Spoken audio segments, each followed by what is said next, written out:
More than 1,000 protesters have been arrested in Iran. Here are three of their stories. CNN, as the protest cries are exasperated and Iranians continue to ring through the streets of the country, reflected in videos posted on social media. Here are a few of the key stories that have shaped the movement on the 1 month anniversary of Mahsa Amini's arrest. To date, more than 1,000 people have been arrested across Iran, according to state news agency IRNA. At least 40 journalists are among those arrested, according to the Committee to Protect Journalists, and a handful of athletes have been either arrested or detained for questioning. Below is a closer look at the faces and stories behind just three of those arrested and in some cases released in connection with the protest. The singer Shirin Hajipour emotional song Baraye, which in English translates to Fall, has been watched by millions across the globe. The poignant 2.5-minute ballad is based on tweets composed by Iranians expressing their anger and frustration with the government. Hajipour despondently thinks about gift values that range from for dancing in the street for yearning for a normal life to for the country of the children who pick through the trash in search of their dreams. The young up-and-coming singer could not have expected just how much of an impact his song would have. Hajipour posted the video of himself singing Baraye on Instagram on Tuesday, September 27, and was arrested 2 days later.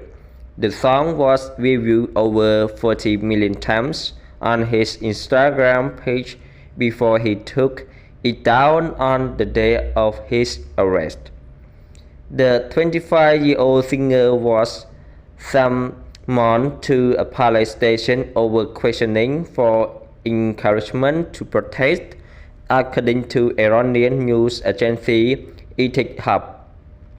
In the days following his detention, Hajipour deleted his program page altogether, but his song had already gone viral and Iranians called upon each other to keep sharing the song to amplify his voice, and as a result their grievances. Baraye soon became an anthem for the worldwide protests and rallies held on a day of solidarity dubbed Freedom Rally for Iran. On October 1st, crowds of Iranians around the world in over 200 cities, including Melbourne, Tokyo, Brussels, Paris, London, Los Angeles, and Toronto, marched through the street with some people singing along to the lyrics of the song. People started calling for Hajipour's song to be nominated for a Grammy in the Best Song for Social Change category. The newly created award recognizes a song that has had profound social influence and impact, and that responds to the social issues of their time and has the potential for positive global impact. According to the Recording Academy, on Monday, Baraye received 95,000 of the 115,000 submissions for the new Grammy Award, according to a statement from the Recording Academy. The Academy is deeply moved by the overwhelming volume of submissions for Sherwin Hajipur Balaji for our new Special Merit Award, Best Song for Social Change. Recording Academy CEO Harvey Mason Jr. said in a statement, "The Academy steadfastly supports freedom of expression and art that's created to empower communities in need. Because music serves the world, and the Recording Academy exists to serve music." The singer was released on bail on October 4, according to state-aligned news agency Tasnim, and now faces charges of spreading propaganda against the regime and encouraging and inciting people to acts of violence. According to his attorney, Majid Kaveh, Hajipur's sister posted on social media that her brother is at home spending time with his family. "I'm infinitely grateful for all your kindness towards me during this time," the singer wrote the day he was released in a social media post on his newly reactivated Instagram. "I came to say that I am doing well," Hajipur wrote about how he was disappointed that his song has become politicized. "I won't be a puppet to the people who don't care about me, you and this country," he wrote. A week later, Hajipur addressed fans in a video message on an Instagram post pleading Iranians to treat each other like family during these trying times. "After all, we are all from the same soil and blood, and I would like it if the authorities, particularly during these conditions, approach people who are in similar situations like me, like parents do their children," he said. The video message raised concerns among skeptical Iranians like Hajipur's statement was forced by Iranian authorities because of an unidentified man sitting in the backseat of the car where he had recorded his video. Iran's Deputy Interior Minister for Security and Police Syed Majid Mirahabi rebuked these claims, saying that ever since the singer's release from detention, any videos and claims he's made have been on his own record, adding that he was not forced to publish any videos of himself. According to the country's semi-official ISNA news agency, the journalist Julian, who broke the news of 22-year-old Mahsa Amini's death, is still under arrest and awaiting clarification on the charges made against her, according to her husband Mohammed Hossein Acholu. Niloufar Hamedi, a journalist at Shah Daily newspaper in Tehran, was assigned to cover Amini's story. Shah Daily community editor Shahzad Hamati said in an op-ed. Covering the municipal bid, Hamidi went to Tehran Qasra Hospital where Amini was being treated and where her family were gathered. She then tweeted a photo on her since suspended Twitter account of Mahsa's father and grandmother crying and embracing each other in the halls of the factory. Amini died that same day, September 16. A few days later, after protests broke out in outrage over Amini's death, agents of Iran's Ministry of Information raided Hamidi home and arrested her, saying they had a warrant for her arrest without providing further details. Her husband Chulu explained on social media. Although they show us some papers that did not allow us to read them, Chulu said. The agents searched the couple's home and seized all their electronic devices, including mobile phones and laptops. Contrary to the law, they did not hand over the second copy of the house inspection report to us, Chulu explained.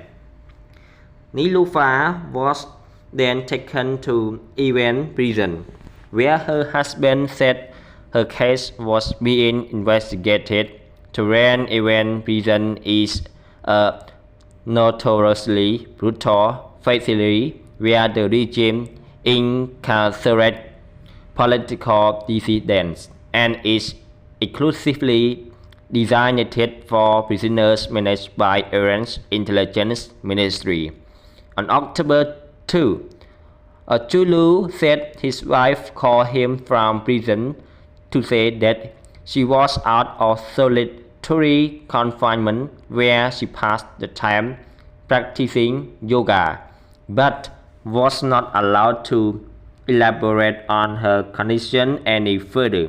On the 13th day in incarceration, she told her husband that she was not doing well, sharing a cell with 8 other female detainees he shared on social media.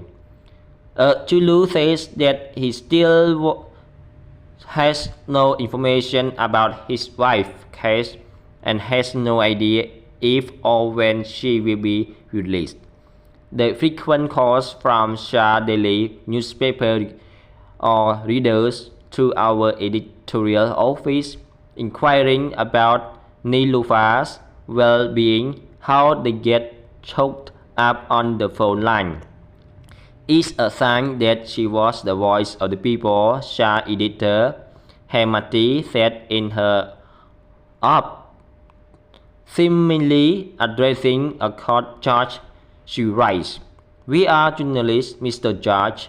Allow us to fearlessly and without the fear of being labeled as political with this laughable yet and terrorists to be happy that we are relying the people's voice."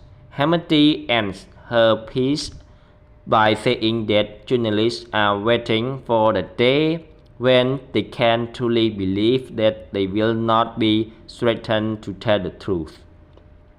In recent days, Hamidi's husband has started sharing intimate photos of the people on his social media, speaking of his longing and concern for his wife. Niloufar always says that we should take pictures of hardships so that we can remember how difficult it was to achieve happiness.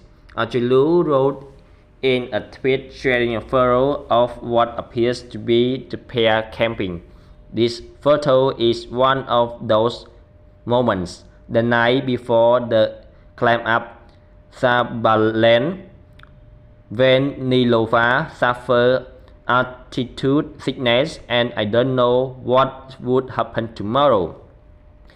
Chulu writes, "This day, however bitter and difficult, will pass, and the day of the great celebration of freedom is coming." Hamidi has been imprisoned in Iran prison for over 20 days, waiting alongside several other jail journalists, activists, and human rights lawyers who were arrested during the most recent protests. The dissenter Iranian security forces arrested a woman after a photo of her and another woman eating at a Tehran restaurant without their head scarves was widely circulated online, one of the woman's family members said in a statement. The photo, which first emerged on social media on September 29, shows two women having breakfast at a tap of cafe that, like most cafe houses in Iran, is traditionally patronized by men. One of the women in the photo, Donia Red, was arrested shortly after the photo was published online. CNN spoke with her sister, who said security agencies contacted Donia summoning her to explain her actions. After visiting the designated place, she was arrested. After 2 hours of no news, Donia told me in a short call that she was transferred to Ward 209 of Avon Prison, her sister said in a post on social media. Donia's sister tweeted that her sister was released from prison last Sunday, over a week after she was initially detained. I am grateful to the friends who understood us and supported us, she wrote. In recent weeks, actions like this, in which women defy religious and cultural norms in Iran, are no longer isolated incidents. Women young and old are seen walking through the streets without their headscarves, and in some instances dancing with her headscarf in their hands. CNN has reached out to Iranian authorities about the alleged arrest.